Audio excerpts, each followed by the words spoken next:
मनुष्य के सारे संबंधों का आधार है अपेक्षा। पति कैसा हो जो मेरा जीवन सुख और सुविधा से भर दे। पत्नी कैसी हो जो सदैव मेरे प्रति समर्पित रहे। संतान कैसी हो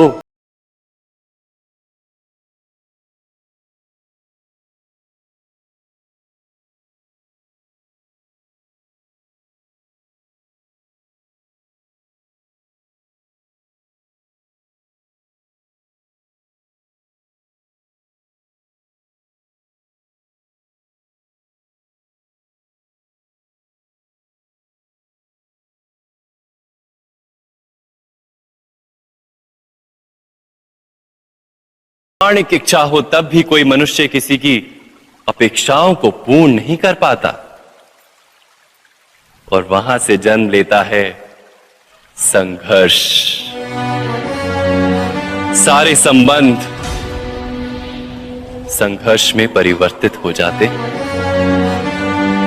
पर मनुष्य अपेक्षा को संबंध का आधार ना बनाए और स्वीकार करे केवल संबंध का आधार, तो क्या ये जीवन स्वयमेव सुख और शांति से नहीं भर जाएगा? स्वयं विचार कीजिएगा।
घटना में अन्याय का अनुभव होता है तो वो घटना उसके अंतर को झकझोर देती।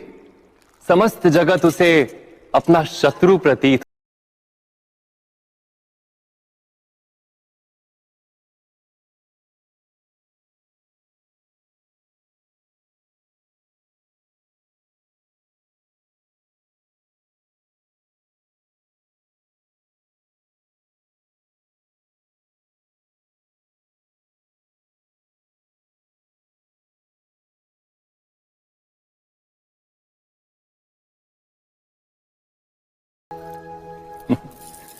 किंतु ये न्याय क्या है? न्याय का अर्थ क्या है? अन्याय करने वाले को अपने कार्य पर पश्चाताप हो और अन्याय भुगतने वाले के मन में फिर से विश्वास जगे समाज के प्रति। इतना ही अर्थ है ना न्याय का। किंतु जिसके हृदय में धर्म नहीं होता वो न्याय को छोड़कर बैर और प्रतिशोध को अपनाता है। हिंसा के बदले प्रतिहिंसा की भावना लेकर चलता है। स्वयं भोगी हुई पीड़ा से कहीं अधिक पीड़ा देने का प्रयत्न करता है और इस मार्ग पर चलते अन्याय को भुगतने वाला स्वयं अन्याय करने लगता है। शीघ्र ही वो अपराधी बन जाता है, अर्थात न्याय और प्रतिशोध के बीच बहुत कम अंतर होता है और इसी अंतर का नाम है धर्म। क्या ये सत्य नहीं? स्वयं विचार कीजिए।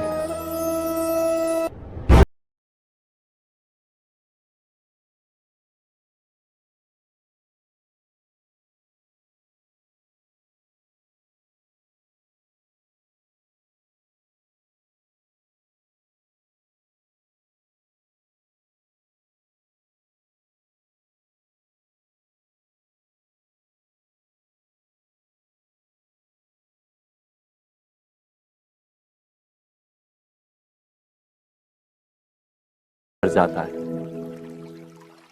इन सीमाओं का वास्तविक रूप क्या है? क्या हमने कभी विचार किया?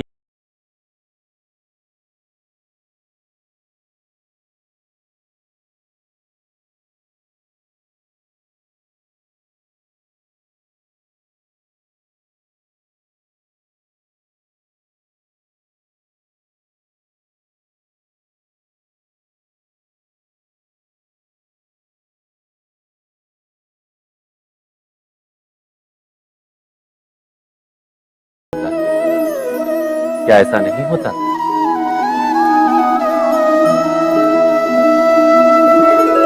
पर यदि एक दूसरे की स्वतंत्रता का सम्मान किया जाए तो किसी मर्यादाओं या सीमाओं की आवश्यकता ही नहीं होती।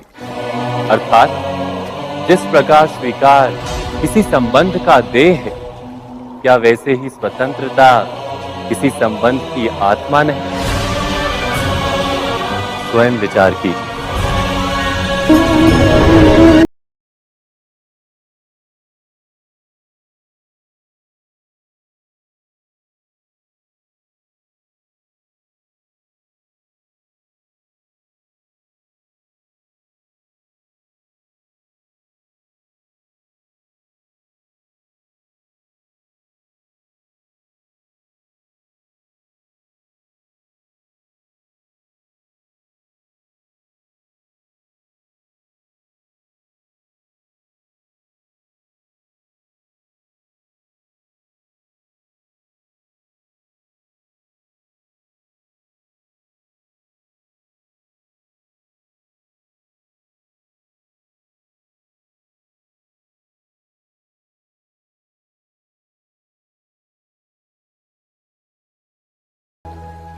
हम भूल ही जाते।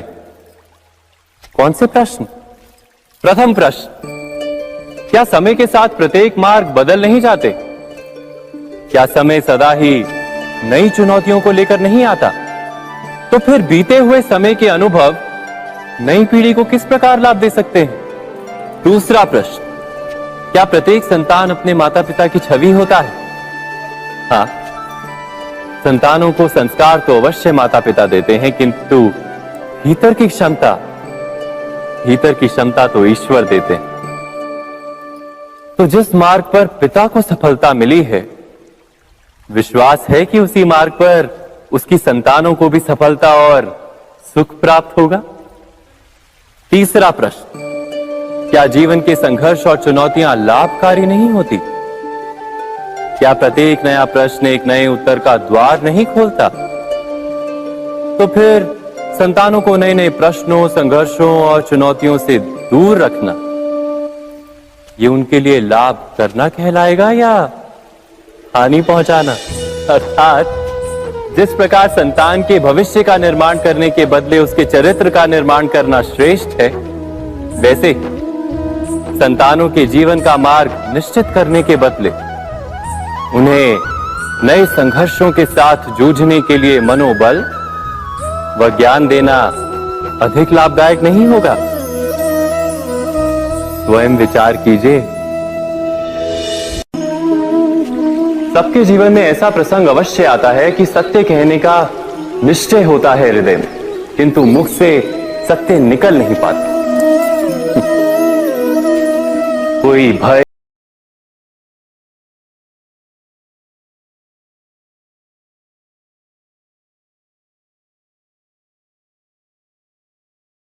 क्या ये सत्य है? नहीं, ये तो केवल तथ्य है। अर्थात जैसा हुआ था वैसा केवल बोल देना सामान्य सी बात है। किंतु कभी कभी उस तथ्य को बोलते हुए भी भय लगता है।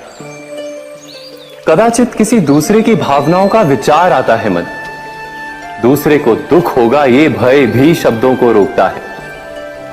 तो ये सत्य क्या है? क्या हमने कभी विचार किया है? जब भय रहते हुए भी कोई तथ्य बोलता है तो वो सत्य कहलाता है। वास्तव में सत्य कुछ और नहीं, केवल निर्भयता का दूसरा नाम है। और निर्भय होने का कोई समय नहीं होता, क्योंकि निर्भयता आत्मा का स्वभाव है। अर्थात क्या प्रत्येक क्षण सत्य बोलने का क्षण नहीं होता?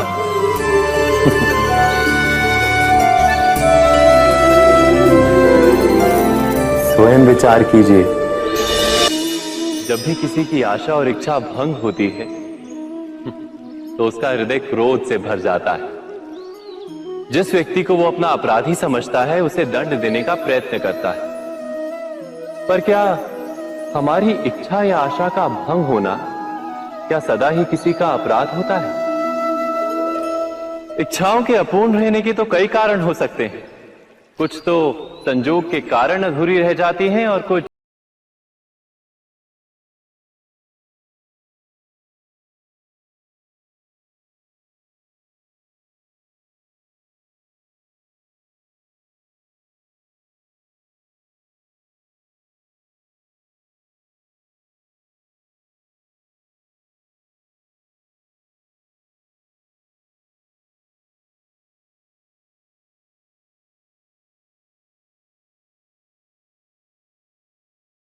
के विषय में विचार करना, किसी को दंड देना क्या अपने आप में ही अन्याय नहीं?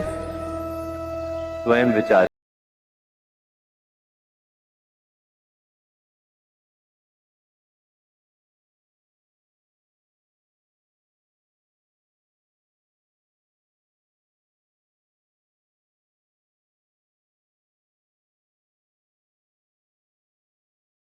भविष्य के दुख का कारण दूर करने के लिए हम आज योजना बनाते हैं, किंतु कल के संकट को आज निर्मूल करने से हमें लाभ मिलता है या हानि पहुंचती है? ये प्रश्न हम